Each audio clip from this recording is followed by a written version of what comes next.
Lifetime only a 125 hitter off Justin Verlander.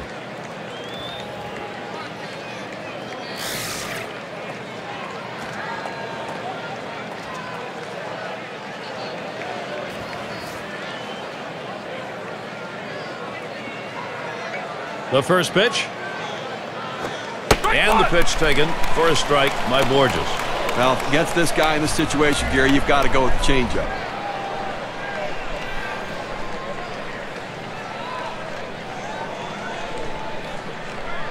Now Avila sets up.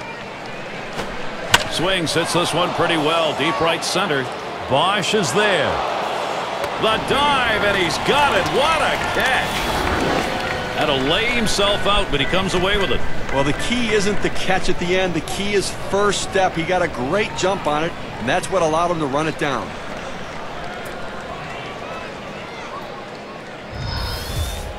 So with one away, it'll be Eric Ibar. Flew out last time.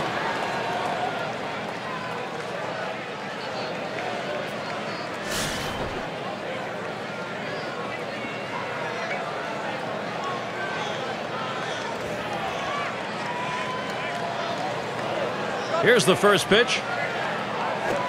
And Verlander has him 0-1 with that called strike.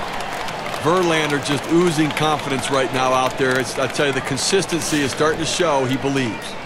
How's he been getting strikes? Let's take a look at his approach today. Well, what stands out is when he's been most successful is when he's hitting the inside and outside corners of the plate. He's keeping the ball out of the middle, and that's where you have success in this league. That's exactly it. Keep the ball out of the center of the plate, make it difficult for the hitter to center the ball on the bat. Fastball got him 2 down. You've got to have better plate discipline than that. With 2 strikes, you need to be defensive and try to make contact, but when you get a fastball, you need to read whether it's a strike or not.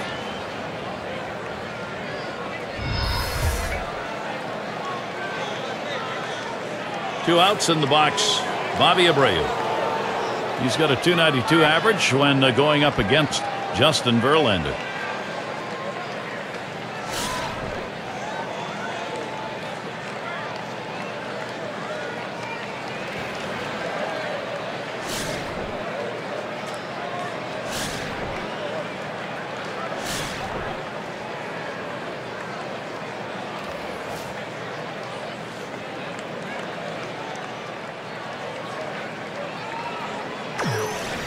Here's the delivery. Outside as Abreu takes it for a ball.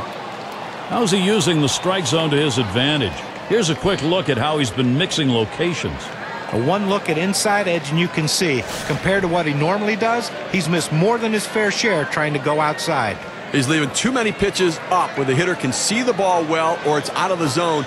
He needs to target the bottom half of the zone much more frequently.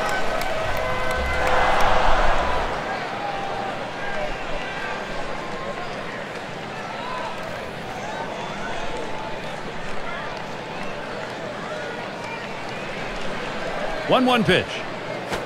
1-1 pitch is a circle change that hits the target. 1-2. Well, the change up right there hit a good spot. You want to keep that down in the zone so even if they swing at it, it stays in the ballpark.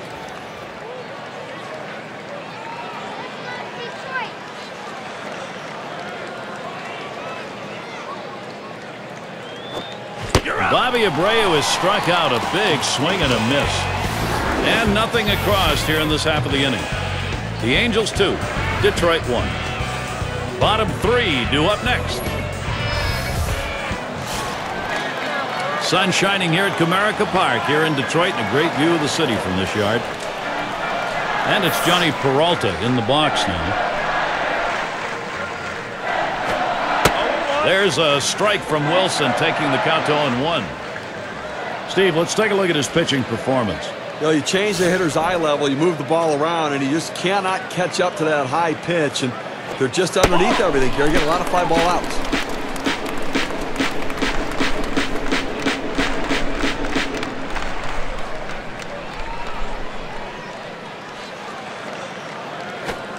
Ooh, tough to lay off there, but it's 2-1.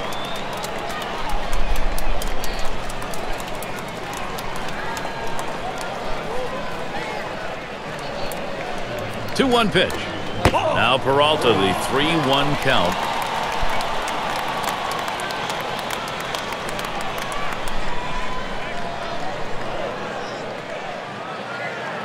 He deals. That misses ball 4. The potential tying run on base. Well, good discipline by the hitter to lay off the high pitch and take his base. That'll bring Delman Young up. Well, Delman Young has the skill and athleticism to be a superstar.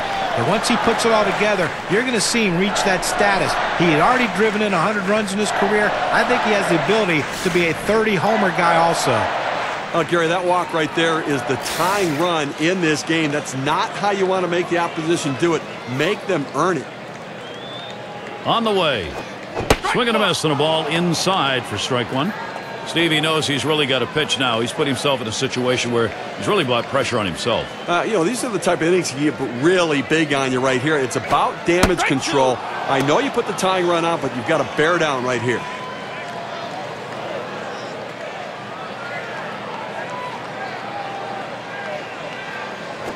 And that's high, 1-2. Now, let's take a moment to see how this pitcher has been mixing up his pitches. John, Steve, what do you think about how he's done?